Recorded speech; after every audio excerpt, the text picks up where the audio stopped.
यदि आप किसी भी शहर में अपने लिए फ्लैट खरीदना चाहते हैं, कोई फ्लैट परचेज कर रहे हैं, तो फ्लैट परचेज करने से पहले आपको कौन कौन से लीगल डॉक्यूमेंट्स देखने चाहिए जिससे आपके साथ कभी धोखाधड़ी ना हो, और फ्लैट की रजिस्ट्री कराने से पहले प्रोसेस क्या है और कौन कौन से डॉक्यूमेंट्स देखें जिससे भविष्य में आपको कोई भी समस्या ना आए।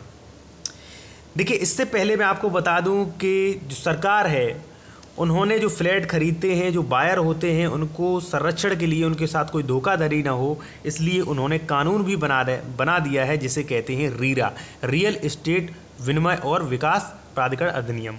ठीक है, ये रीरा कानून है जिससे जो भी बायर हैं, बिल्डर, उनके साथ धोखाधड़ी नहीं कर सकते हैं। और एक कानून है वो है NBR, राष्ट्रीय भवन निर्माण सहायता। तो उनके बारे में भी जानेंगे और कौन कौन से आपको डॉक्यूमेंट्स देखने चाहिए ये बताएंगे। सबसे पहले मैं आपको एक बात और बताना चाहता हूं कि यदि आपका प्रॉपर्टी से संबंधित कोई भी क्वेश्चन है, आप कोई भी सलाह लेना चाहते हैं प्रॉपर्टी से संबंधित किसी भी मामले में, तो आप मुझसे कांटेक्ट करके सलाह ले सकते हैं। कांटेक्ट नंबर वीडियो की डिस्क्रिप्शन में हमने दे रखा है। आते अपने टॉपिक पर कि एक फ्लैट परचेज करने से पहले आपको क्या क्या देखना चाहिए। देखिए, जब भी आपको कोई फ्लैट पसंद आता है, आप कोई फ्लैट परचेज करते हैं, तो वहाँ पे 10% आपको पे करना पड़ता है। फ्लैट भी दो तरीके के, कई बार जो होते हैं बिल्डर फ्लैट बनाया आपको देते हैं, और कई बार जो है फ्लैट का कंस्ट्रक्शन कराने से पहले ही आपसे जो है अमाउंट ले लिया जाता है, और कुछ दिनों बाद जो है पूरे फ्लैट बन जाने पर आपको जो है अलॉटेड कर दिया जाता है, आपको पोजीशन दे दिया जाता है। लेकिन मान लीजिए किन्हीं भी कंडीशंस में जब आप फ्लैट खरीदते हैं तो वहाँ पे आपसे 10% जो है, जो भी अमाउंट है, जो भी आपका अमाउंट पूरा था उसका 10% पहले ही ले लेते हैं। तो जब आप 10% पैसा देते हैं तो वहाँ पे आपको सबसे पहले बायर एग्रीमेंट जरूर बनवाना चाहिए, और एग्रीमेंट में जो भी आपके संबंधित point and term and conditions हैं वो रखना चाहिए।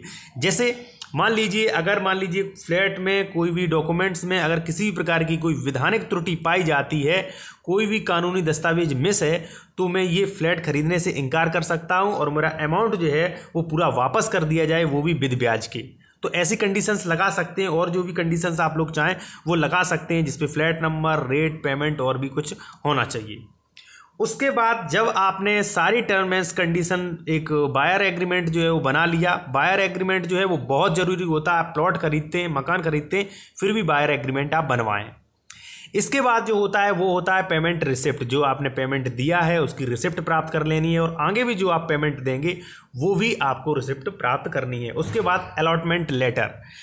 अलॉटमेंट लेटर में जो भी फ्लैट नंबर है, जो भी आपकी मंजिल है, सब कुछ जो है उसी में दिया जाएगा। अलॉटमेंट लेटर भी बहुत बहुत ज़रूरी होता है। उसके बाद आपने buyer agreement, payment receipt, allotment letter, उसके बाद जो क्या है, जब आपको पोजीशन दिया जाएगा उसके बाद जो है आपसे सारे पैसे, यानी कि जब आपको अलॉटमेंट लेटर दे दिया गया है, जब पूरा निर्माण तैयार हो जाएगा तब आपको स्वामित्व मिलेगा उस पर, तो वहाँ पे पोजीशन लेटर भी दे दिया जाएगा आपको। तो पोजीशन लेटर भी वहाँ पे आपको लेना है। उसके बाद जो है कॉन्वेंस डीड आपको बनवानी है, और कॉन्वेंस डीड के बाद आप जब सारा पैसा जो भी बिल्डर है उसे दे देते हैं, उसके बाद जो आता है वो आता है प्रोसेस रजिस्ट्री का। आपको उस फ्लैट की रजिस्ट्री करवानी पड़ती है।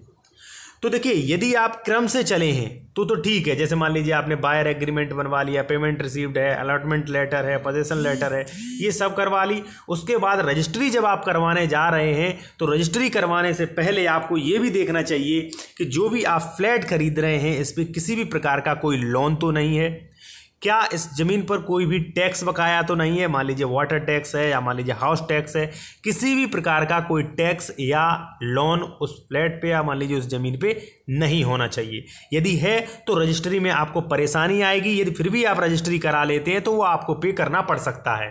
ठीक है, और रजिस्ट्री कराते समय सबसे महत्वपूर्ण बात ये भी है कि आपको जो रजिस्ट्री करवा रहा है, क्या उसे वास्तव में रजिस्ट्री करवाने का अधिकार है या नहीं।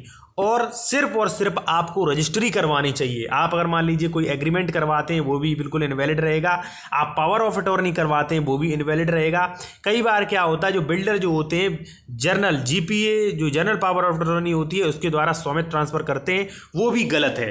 ठीक है, क्योंकि GPA के रजिस्ट्री तो कर सकता है GPA वाला, लेकिन शर्त ये है जीपीए जो है जनरल पावर ऑफ अटॉर्नी वो बिल्कुल वैलिड होनी चाहिए। जैसे मान लीजिए जनरल पावर ऑफ अटॉर्नी है वो रजिस्ट्रीकृत होना चाहिए, और शर्त ये भी है कि जिसने जनरल पावर ऑफ अटॉर्नी की है, जो असली मालिक है, पैसा जो है उसी के खाते में ट्रांसफ़र होना चाहिए। तो जो भी शर्त हैं या तो वो पूरी करें आप। यदि शर्त पूरी नहीं कर रहे हैं तो जीपीओ से आपको रजिस्ट्री नहीं करानी चाहिए, जनरल पावर ऑफ अटॉर्नी से रजिस्ट्री नहीं करवानी चाहिए। तो जो भी उसका वैलिड मालिक है, जो भी असली मालिक है उसका, उसी से आपको रजिस्ट्री प्राप्त करना चाहिए। रजिस्ट्री के अलावा आपको कोई दूसरा तरीका नहीं अपना चाहिए, कोई भी एग्रीमेंट, कोई भी पावर ऑफ अटॉर्नी या मान लीजिए अन्य कोई भी आपको उपयोग में नहीं लेना। केवल और केवल रजिस्ट्री ही आपको असली स्वामी बनाती है। तो लगभग इसी प्रकार का कुछ जो है, जो भी ये प्रोसेस है, इसी प्रकार का जो है प्लॉट खरीदने का भी है। दूसरी बात, यदि मान लीजिए आप प्लॉट खरीदते हैं या मान लीजिए ऐसा फ्लैट खरीदते हैं, यदि मान लीजिए आप सेकंड पार्टी से खरीदते हैं, तो वहाँ पे रजिस्ट्री देखना चाहिए कि रजिस्ट्री बिल्कुल सही है या नहीं। और जो भी लोन, हाउस टैक्स, बिजली बिल, जो भी वाटर बिल है, ये सब आपको देख के उसी के बाद आपको रजिस्ट्री करवानी चाहिए। और इसमें जो है आपको लोन अच्छा खासा मिलता है, लगभग 90% तक लोन मिल सकता है।